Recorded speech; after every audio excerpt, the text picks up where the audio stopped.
Thank you, Virginia. Good morning, everyone. It's great to be here. So I'm going to cover the product perspective on retirement. And to do that, I thought I would reflect on my time at Colonial First State, where I led the retirement program.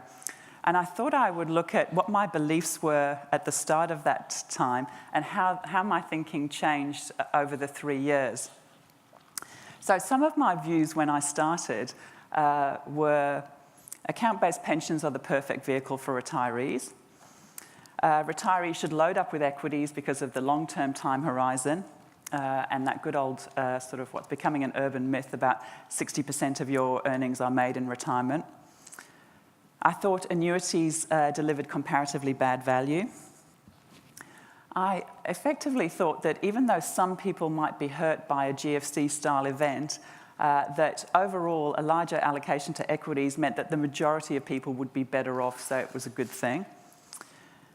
I also implicitly thought that it was fine to develop policy around averages, around average life expectancies and average rates of return. And I thought everyone should get face-to-face advice in retirement, and I was very skeptical about robo-advice. So my thinking changed very much over those few years. And what I've done here is try to summarize my top 10 key learnings over that time. Now, before we do that, I thought I would just start with, well, what are the universe of product solutions out there at the moment? And by this, I'm actually summarizing the superannuation landscape, not aged care, and I'll come to that later. So on the left, we've got account-based pensions, the ones that we know and love. And according to Plan for Life, there's about 76% of post-retirement money in account-based pensions. I've also created a box there for enhanced account-based pensions because we've seen some funds offer things like bucket strategies, so reporting and modelling to allow members to implement a bucket strategy. And we've also seen funds develop life stage funds or glide paths that go into retirement. So both of those I would categorise as sort of enhanced account-based pensions. We've got variable annuities. They've been around for about 7 years now in Australia. We don't use the term much, variable annuity, in Australia. It's obviously used in the US a lot. One version of that variable annuity effectively bundles an account-based pension and a lifetime annuity into a single product and seemingly offers the best of both worlds. It offers you the upside, the equity upside, as well as the downside protection of a lifetime income stream. We've then got the group self-annuitisation products, which have been brought to life in Australia by Mercer's and their product. And in layman's terms, that's effectively a lifetime annuity where you pool the lives, but it's not got the backing of a life company or the guarantee. We've then got immediate annuities, and this was very much the direction that we went at Colonial First State, which was making available annuities alongside account-based pensions on the platforms that we had. And I'll come to the research behind that shortly. We've then got deferred annuities, which don't actually exist in Australia in their truest form yet. We have seen some good progress in the last month, hopefully bringing them to life. There are structures in Australia called deferred annuities, but they're legacy products that aren't proper deferred annuities. And finally, we've got defined benefit pensions. Now, ironically, these could be seen to offer the best member outcomes, but obviously this segment is in decline. Interestingly, there's still 22% of post-retirement funds sitting in these kind of structures, and also UniSuper has one of the only open defined benefit structures in the country. So, moving on to top 10 learnings. The first one, and apologies for stating the obvious to a bunch of actuaries, is that we are not sufficiently protecting against mortality risk. And this was a key conclusion out of the financial system inquiry and one that I wholeheartedly agree with. Now, I don't know about you, but I'm very over quoting mortality statistics at conferences, and so I'm not going to do that to you. But the one thing that brings this home to me is that chart that shows you the spread of mortality outcomes by age. And you just see what a huge distribution it is, and the fact that you've only got a 5% chance of actually dying in your year of actual life expectancy. So for want of a better approach, what I see a lot in the industry is people using the age 90 as a proxy. So that's sort of population life expectancy plus a bit. And you see financial planners using that. You see it in calculators. You see it, when we do projections. And that's a particular problem for white-collar workers in particular, because even their average life expectancy is over age 90. It's 91 for men and 93 for women for white-collar. So what I particularly like in this space is the mortality calculators that have started to become available, like mylongevity.com. And those calculators, you can type in a bit of detail, and it will estimate how long you're going to live. So I've done a couple of those. And the reason I like them is, first, they provide a more informed estimate. So it's better than using age 90 or the population life expectancy. But the second reason, probably more importantly, is actually as a form of engagement of your member or your financial planning client. And I'll just sort of relate my own experience in doing that to demonstrate that engagement. Because we know from behavioral economics that people do not want to talk about what's out there and risky and horrible. But I did a couple of those calculators. One of them predicted that I was going to live to 100, and one of them predicted that I was going to live to age 95. Now, the interesting thing there is I'd never articulated this and never really thought about it, but in my head, I thought I was going to live to my late 80s. Now, why did I think that? I think it's because both of my grandmothers died in their late 80s. So that was the number I had in my head. So the first shock I got was I'm probably going to last 10 years longer than I thought I was going to. The second shock I got was when my husband did it. He was going to die 10 years before me, which may or may not happen, but there is actually quite a degree of probability that that will happen. So it really brought home to me that I was going to spend 10 years alone in my later retirement. So hopefully that demonstrates the level of engagement that just a simple calculator like that can do. My next learning was that members are much more risk averse than you think. There's a great statistic that says that people become 5 times more risk averse in retirement than in the accumulation phase. So it doesn't matter how much we, the industry, say, and I do remember lengthy conversations with Peter Chun here on this subject. It doesn't matter how we as actuaries, say you've got a long-term time horizon, you should have, these higher levels of equities. They are incredibly sensitive to even small drops in their retirement nest egg. And all of the quant and the qual research that we did, it really supported the fact that they would rather have a more consistent, 100% certain income in retirement than a higher level of income, but with any kind of risk involved. And I think it's interesting to reflect on that from a strategy point of view as well, because we've all got these member-centric strategies with customer at the center of what we do. But when we go to designing products, we optimize for pure financial outcomes and not the broader member well-being. My next learning was that the research and the thinking and the modeling has progressed a huge amount in the last few years. I've seen great academic research, private sector research, modeling, but I also think we're still at our infancy, and there's a lot more finesse that we need to do. And to sort of demonstrate that, I'm just going to take you through some pieces of research that I found interesting. So this was one of the first pieces of academic research that I came across. And it was a paper titled Choice Over Lifetime Annuities, Optimal Decisions for Australian Retirees by UTS and the University of New South Wales. Now, interestingly, they modelled utility, not just pure financial outcomes. And the key conclusion to this research was that they didn't support compulsory annuitisation. And the reason for that was that their research showed that the optimal level of annuitisation depends on the person's individual circumstances. And I liked how they presented these results. So you can see on the y-axis, they've got the person's wealth, and on the, sorry, I can't even get my axes right. and you can see here they've got the allocation to an annuity. And for under $200,000, they're actually saying zero allocation, but then, and this blue line is their base case. Over 200,000, it gradually increases to a maximum of about 25%. So that was the first research I also saw that looked at what the outcome should be depending on account balance. This is also an interesting piece of research done by Wade Pfau. Now, he was the guy who also co-authored the Yin and Yang paper with Jeremy Cooper.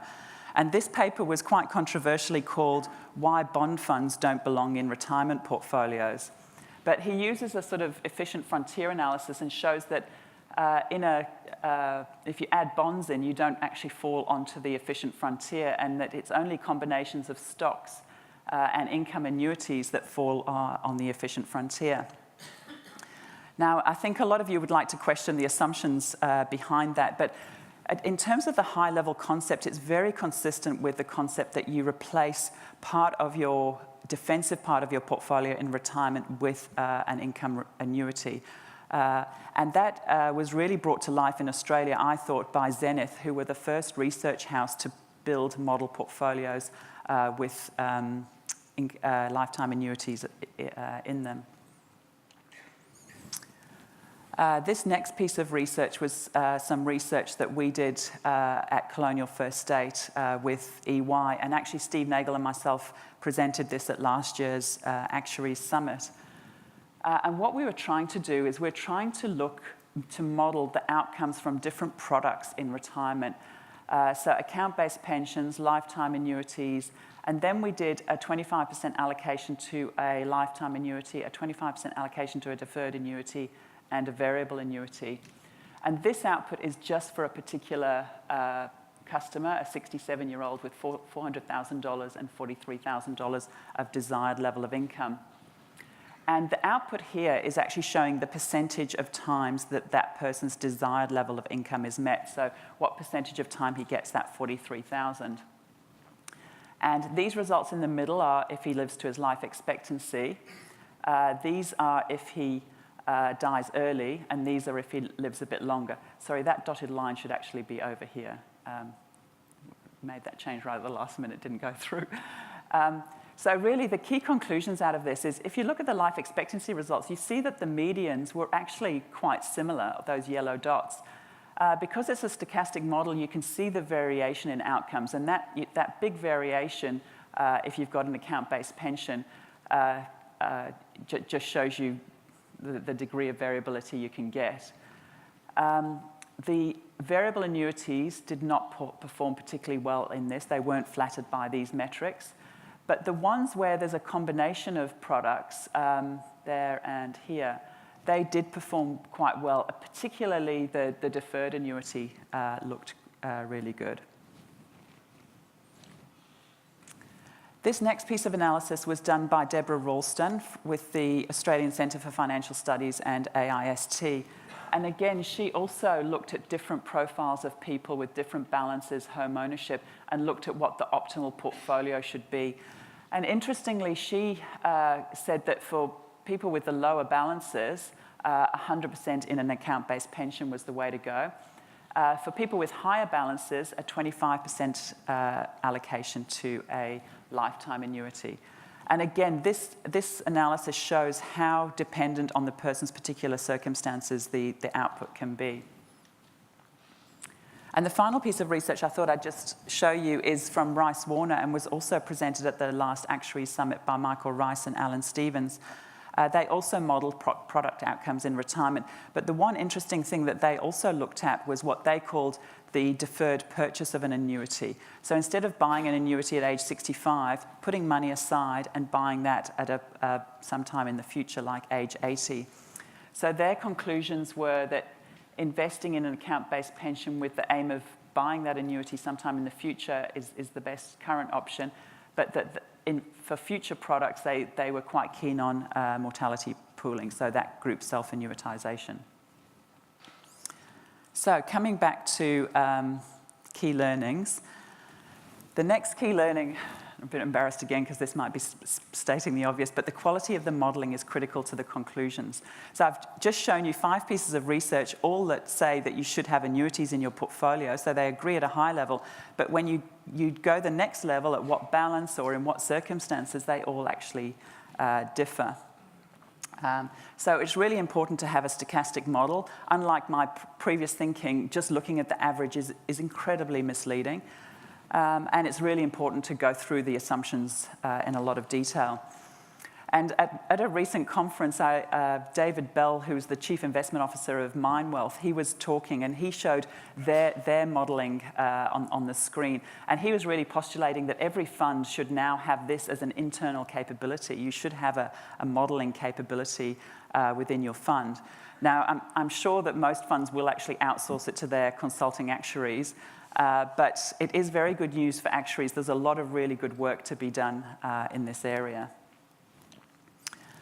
The next one is that key finding is that the optimal outcomes are member dependent. So it's very difficult to find a one-size-fits-all where you can say, you should do X regardless. And what that means is that for SIPPers, or the comprehensive income products for retirement, trustees might choose to have different SIPPers for particularly different balances. So under 200,000, you might have straight account-based pension. Over 200,000, just say, you might have an allocation of, say, 25% to some sort of annuity. The next learning was that single product solutions are not currently, that they're currently suboptimal. So when we modeled those variable annuities, they didn't model well. And that's my example of trying to put everything into a single product. That's because of high fees, low interest rate environment, and some of the product constraints in the product. The flip side of that was that combining products in retirement does make sense, and having account-based pensions alongside annuity or a deferred annuity look good. The next one is that because those outcomes are so dependent on the individual circumstances, that digital solutions will play a vital role. And I'm all for intelligent defaults and nudging people in the right direction, but you can see how getting just a little bit more information from your member, their marital status, whether they own a home, their assets outside superannuation, can allow you to do a much more tailored approach. And you can see the role both for financial planning and robo-advice here. Yep, to my surprise, I really concluded that annuities will play a much bigger role going forward.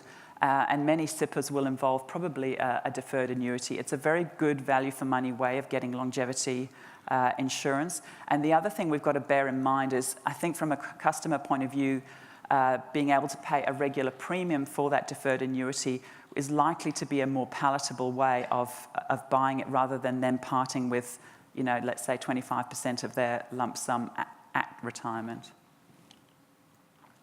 And the final learning is that aged care is the next frontier. So Mike has done a great job in setting the scene and what's happening there. But there's a big piece of work, I think, about how we fund the costs of aged care. And I've been in a number of forums now where we're starting to discuss that, ASFA, the Actuaries Institute, and also a recent Swiss Re working group. There's a lot of challenges in this area, it's fair to say. It does look to me like it lends itself to an insurance solution. You don't know how much you're going to need, you don't know when you're going to need it and for how long. It also seems to make sense that we try and integrate it with the superannuation system. So you could foresee maybe funding those insurance premiums out of your account-based pension account, for example. Now, having said that, Anthony Asher recently circulated a very interesting paper. It was a US paper which did a very good job of describing the aged care market there. But even the title of the paper was "Private Long-Term Care Insurance, Not the Solution to the High Cost of Long-Term Care for the Elderly." And the paper went to great lengths to describe all the issues with this type of insurance in the US, not least of which is that only 2,500 people take out this insurance in the US each year, so minuscule. Anyway, so I think fertile ground for future work. So I think I will conclude there. As you can see, I have learnt a lot over the last few years. But I think what's very pleasing is actually the prominent role that actuaries have played in the evolution of this thinking, and I think will continue to play going forward. So thank you very much.